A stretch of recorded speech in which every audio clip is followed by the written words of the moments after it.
As of February 15, 2026, ket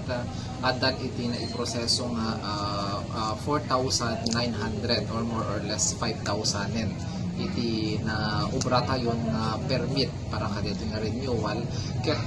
kas naibagami iti ununana we are expecting more than 6,000. So pag 6,500 muna ta ti pagkwentaan ta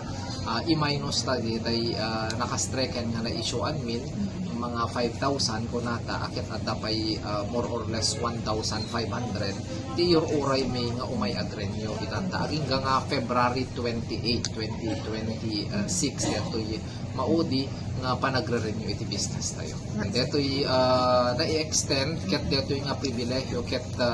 awan no kwa iti penalties or charges kada fines na until February 28. Deta no makamat no saan dito more or less 1,500 nga hampay imay akit nakadepende kada gitoy nga 1,500 no umay da kasi no anda umay awan met problema on the part of the city government no umay danto after February 28 they will just bear the fine or penalty or surcharge no kalpasan February 28 ti umay da isong makarenew danto latta at danto lang syempre te additional ako nata nga fines penalties surcharges at handa rod na abutan datay deadline na February 28 no.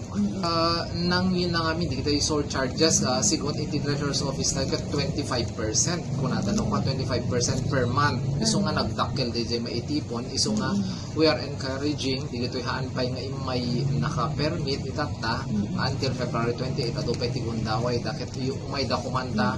isupay di jay charges kada penalties ken fines ket no di jay nga maitipon akit kas nalaping pintas lang kas pagari nga usaren dalata jay business dan ngam datay iad additional datay pagproseso da nga pag-renew nga amin.